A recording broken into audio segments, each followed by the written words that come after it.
Shalom, selamat pagi jemaat Tuhan. Berjumpa kembali dalam doa pagi online. Ku tetap setia.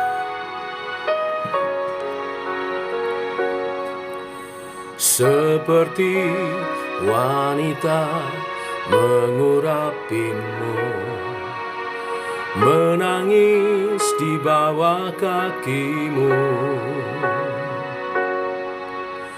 Demikian hidupku mau mengasihimu. Yesus, Engkau baik bagiku.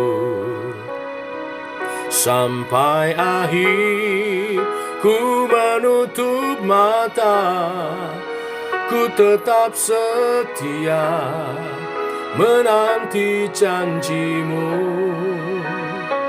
Sampai ku dapatkan mahkota kehidupanku, ku tetap setia untuk melayanimu.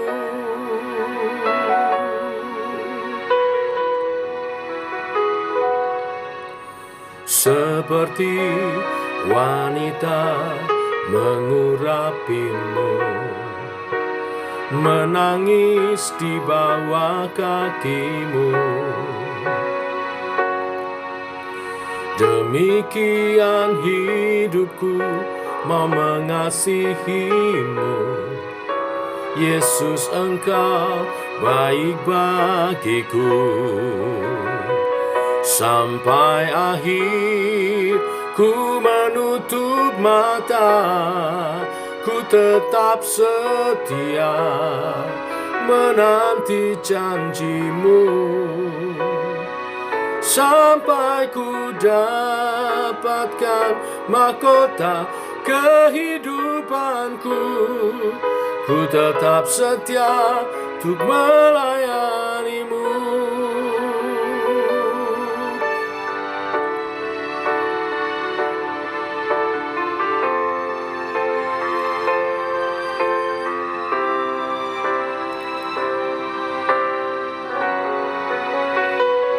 Sampai akhir ku menutup mata, ku tetap setia menanti janjimu.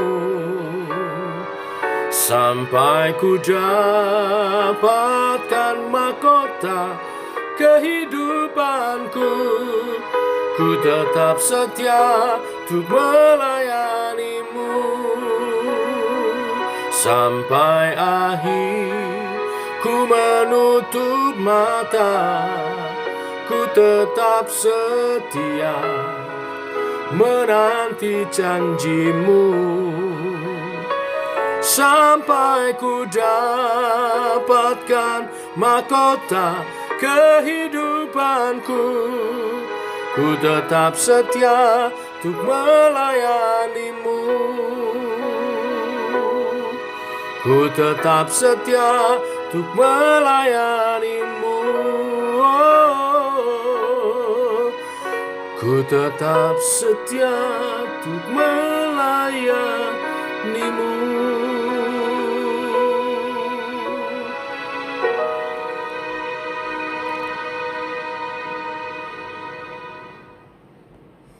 Tiba waktunya untuk kami merenungkan firman-Mu. Firman-Mu adalah suluh dan terang bagi jalan kami. Berfirmanlah Bapa, kami rindu mendengarnya. Dalam nama Tuhan Yesus Kristus. Amin. Bapak Ibu, kita lanjutkan renungan firman Tuhan pada pagi hari ini. 2 Tawari pasal 24 ayat 1-27. Kisah tentang Raja Yoas. Demikian firman Tuhan.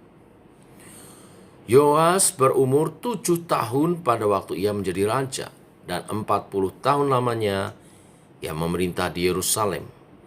Nama ibunya ialah Sibia dari Betsheba. Yoas melakukan apa yang benar di mata Tuhan selama hidup Imam Yoyada. Yoyada mengambil 2 orang istri bagi dia. Dari mereka ia mendapat anak laki-laki dan anak perempuan. Kemudian Yoas bermaksud untuk membaharui rumah Tuhan. Ia mengumpulkan para imam dan orang Lewi dan berkata kepada mereka, "Pergilah kamu ke kota-kota Yehuda dan kumpulkanlah uang dari seluruh orang Israel untuk memperbaiki rumah Allahmu setiap tahun. Lakukanlah hal itu dengan segera." Tetapi orang Lewi itu tidak melakukannya dengan segera. Lalu raja memanggil imam kepala Yoyada dan bertanya kepadanya, "Mengapa engkau tidak menuntut kepada orang-orang Lewi untuk membawa dari Yehuda dan dari Yerusalem pajak yang dikenakan Musa, hamba Allah itu, kepada jemaah Israel untuk kemah tempat hukum Allah? Sebab anak-anak Atalia, perempuan fasik itu telah membongkar rumah Allah, bahkan memakai barang-barang kudus rumah Tuhan untuk para Baal." Sesudah itu raja memerintahkan supaya dibuat sebuah peti dan ditempatkan di depan pintu gerbang rumah Tuhan. Lalu menyuruh mengumumkan ke Yehuda dan di Yerusalem bahwa orang harus membawa bagi Tuhan pajak yang dikenakan Musa hamba Allah itu kepada orang Israel di padang gurun. Maka bersukacitalah semua pemimpin dan seluruh rakyat. Mereka datang membawa pajaknya dan memasukkannya ke dalam peti itu sampai penuh. Setiap kali peti itu dibawa masuk untuk diperiksa oleh orang-orang Lewi atas nama raja, dan apabila mereka melihat bahwa sudah banyak uang di dalamnya, maka datanglah panitera raja dan kuasa usaha imam kepala mengeluarkan isi peti itu. Kemudian mereka mengangkat peti itu lalu menaruhnya pula di tempatnya. Demikianlah mereka melakukan setiap kali, dan banyaklah uang yang dikumpulkan. Raja dan Yoyada menyerahkan uang itu kepada mereka yang memandori pekerjaan pada rumah Tuhan. Mereka ini mengupah tukang-tukang pahat dan tukang-tukang kayu untuk membaharui rumah Tuhan, juga tukang-tukang besi dan tembaga untuk memperbaiki rumah Tuhan. Setelah itu mulailah tukang-tukang itu bekerja, pekerjaan perbaikan maju di bawah tangan mereka. Mereka membangun kembali rumah Allah menurut keadaannya semula dan mengokohkannya. Setelah mereka selesai, mereka membawa uang yang kelebihan kepada raja dan Yoyada. Uang itu dipakai untuk membuat perkakas-perkakas rumah Tuhan, yakni perkakas-perkakas untuk penyelenggaraan kebaktian, perkakas-perkakas untuk korban bakaran, juga cawan-cawan dan perkakas-perkakas emas dan perak. Sepanjang umur Yoyada, korban bakaran tetap dipersembahkan di dalam rumah Tuhan. Yoyada menjadi tua dan lanjut umur, lalu matilah ia. 130 tahun umurnya ketika ia mati. Ia dikuburkan di kota Daud di samping raja-raja karena perbuatan-perbuatannya yang baik di Israel terhadap Allah dan rumahnya. Sesudah Yoyada mati, pemimpin-pemimpin Yehuda datang menyembah kepada raja. Sebab itu raja mendengarkan mereka. Mereka meninggalkan rumah Tuhan, Allah nenek moyang mereka, lalu beribadah kepada tiang-tiang berhala dan patung-patung berhala. Oleh karena kesalahan itu, Yehuda dan Yerusalem tertimpa murka. Namun Tuhan mengutus nabi-nabi kepada mereka supaya mereka berbalik kepadanya. Nabi-nabi itu sungguh-sungguh memperingatkan mereka, tetapi mereka tidak mau mendengarnya. Lalu Roh Allah menguasai Zakaria, anak Imam Yoyada. Ia tampil di depan rakyat dan berkata kepada mereka, "Beginilah firman Allah, mengapa kamu melanggar perintah-perintah Tuhan, sehingga kamu tidak beruntung? Oleh karena kamu meninggalkan Tuhan, Ia pun meninggalkan kamu." Tetapi mereka mengadakan persepakatan terhadap dia, dan atas perintah raja mereka melontari dia dengan batu di pelataran rumah Tuhan. Raja Yoas tidak mengingat kesetiaan yang ditunjukkan Yoyada ayah Zakaria itu terhadap dirinya. Ia membunuh anak Yoyada itu, yang pada saat kematiannya berseru, "Semoga Tuhan melihatnya dan menuntut balas." Pada pergantian tahun, tentara Aram maju menyerang Yoas dan masuk ke Yehuda dan Yerusalem. Dari bangsa itu semua pemimpin habis dibunuh mereka, dan segala jarahan dikirim mereka kepada raja negeri Damsyik. Walaupun tentara Aram itu datang dengan sedikit orang, namun Tuhan menyerahkan tentara yang sangat besar kepada mereka. Karena orang Yehuda telah meninggalkan Tuhan, Allah nenek moyang mereka. Demikianlah orang Aram melakukan penghukuman kepada Yoas. Ketika mereka pergi daripadanya, mereka meninggalkannya dengan luka-luka berat. Pegawai-pegawainya mengadakan persepakatan terhadap dia karena darah anak Imam Yoyada itu, lalu membunuhnya di atas tempat tidurnya. Ia mati dan dikuburkan di kota Daud, tetapi tidak di pekuburan raja-raja. Mereka yang mengadakan persepakatan terhadap dia ialah Sabat, anak Simeat, perempuan Amon, dan Yosabat, anak Simrit, perempuan Moab. Tentang anak-anaknya dan ucapan-ucapan ilahi yang banyak terhadap dia, serta tentang perbaikan rumah Allah, semua itu tertulis dalam tafsiran kitab Raja-Raja. Maka Amasya anaknya menjadi raja menggantikan dia. Bapak Ibu, ada dua fase dalam kehidupan Yoas, yaitu pertama saat di bawah bimbingan Imam Yoyada. Dia hidup dalam takut akan Tuhan dan beribadah dengan giat. Bahkan Yoas mengadakan renovasi rumah Tuhan. Inisiatif yang sangat baik dari Yoas tampak saat kebutuhan untuk membangun rumah Tuhan dan perlengkapannya. Yoas bahkan mengingatkan Imam Yoyada tentang hukum Musa dalam hal kewajiban mengumpulkan pajak untuk pemeliharaan dan pembangunan rumah Tuhan. Informasi itu disambut dengan sukacita oleh segenap umat. Bahkan raja sendiri memimpin pekerjaan penyaluran dana dan menunjuk tukang-tukang. Dengan demikian peribadahan berjalan lancar tanpa henti sepanjang umur Yoyada.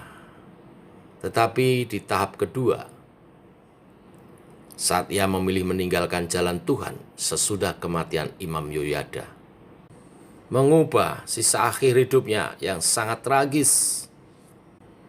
Sedih sekali jika mendapati ada orang yang pernah hidup benar, tetapi dalam perjalanan hidupnya berbalik dari Tuhan dan hidup sekehendak hatinya. Seperti Yoas. Yoas pernah hidup benar di hadapan Allah selama ada di bawah bimbingan Imam Yoyada. Tetapi begitu Imam Yoyada meninggal, Yoas memilih mendengar nasihat para pemimpin Yehuda yang lalim. Mereka membawa Yoas dan Yehuda meninggalkan Allah untuk beribadah kepada berhala. Teguran Allah melalui Sakaria, anak Imam Yoyada, tidak mempan, bahkan Sakaria dibunuh. Tuhan menghukum meninggalkan Yoas dan Yehuda dan mengizinkan pasukan Aram memasuki Yehuda dan Yerusalem dan mengalahkan mereka.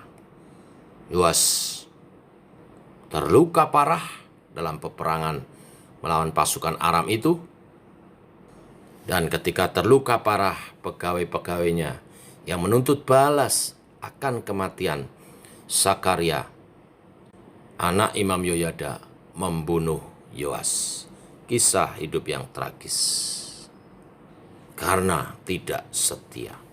Bapak Ibu jemaat Tuhan, kondisi seperti Raja Yoas mungkin juga bisa kita alami jika kita tidak waspada. Sekali hidup benar bukan berarti selamanya pasti hidup benar. Diperlukan kemauan kuat, konsistensi, dan tekad untuk menjalani hidup benar dalam anugerah Tuhan. Supaya kelak akhir hidup kita menunjukkan kita tetap menjalani hidup benar sebagai orang percaya, setia kepada Tuhan Allah kita. Dan upah kesetiaan, Tuhan akan menyambut kita ketika Dia datang kedua kali. Sabaslah hambaku yang setia, masuklah dalam sukacita Tuhanmu. Bersama-sama Tuhan Yesus memerintah di kerajaan 1000 tahun damai. Tuhan memberkati kita semua. Mari setia, tetap semangat, teguh, berpegang dalam iman, dan lakukan tugas pelayananmu sampai akhir. Tuhan memberkati. Shalom. Mari kita berdoa. Bapa dalam surga, dalam nama Tuhan Yesus, hamba mengucap syukur di pagi yang indah. Engkau mengingatkan kepada kami untuk tetap setia kepada Tuhan. Kalau kami mengawali hidup kami dengan benar di hadapan Tuhan, biarlah kami terus menjaga kehidupan kami itu dalam komitmen iman, setia dalam pengikutan dan pelayanan kami kepada Tuhan. Kami tahu tidak mungkin kami dapat setia dengan sempurna, dengan kekuatan kami. Itu semua anugerah dan pertolongan Tuhan sendiri. Tetapi Engkau menuntut kepada kami untuk membuka diri, rendah hati, mau dipimpin oleh Allah Roh Kudus untuk hidup seturut kebenaran firman-Mu. Biarlah setiap hati kami dilembutkan oleh kebenaran firman hari ini dan Roh Kudus menuntun kami menggenapinya. Kami dijumpai setia sampai akhir hidup kami. Ampuni segala dosa, ampuni segala kelemahan kami Tuhan. Ampuni ketidaktaatan kami. Dan biarlah hari ini dan seterusnya kami lebih taat lagi kepada Tuhan. Tuhan bimbing oleh pimpinan-Mu Allah Roh Kudus dalam kebenaran firman-Mu. Nyata dalam sikap, tingkah laku, perkataan, perbuatan kami yang memuliakan Tuhan. Tak lupa kami bawa dalam doa komsel umum sebentar malam supaya umat Tuhan bersama-sama merindukan persekutuan ini, menggali firman lebih dalam untuk kami makin mengerti, mengenal pribadi-Mu, mengenal isi hati-Mu, kehendak-Mu, rencana-Mu atas kami, karya-Mu dalam kami Tuhan. Urapi yang memimpin pujian, juga yang memimpin sharing firman Tuhan. Demikian doa kami menyertai sepanjang hari ini Tuhan. Kami berjalan bersama dengan Tuhan. Dalam nama Tuhan Yesus Kristus. Amin. Demikian saudara doa pagi kita. Sampai ketemu nanti malam dalam Zoom komsel kita. Tuhan memberkati. Shalom.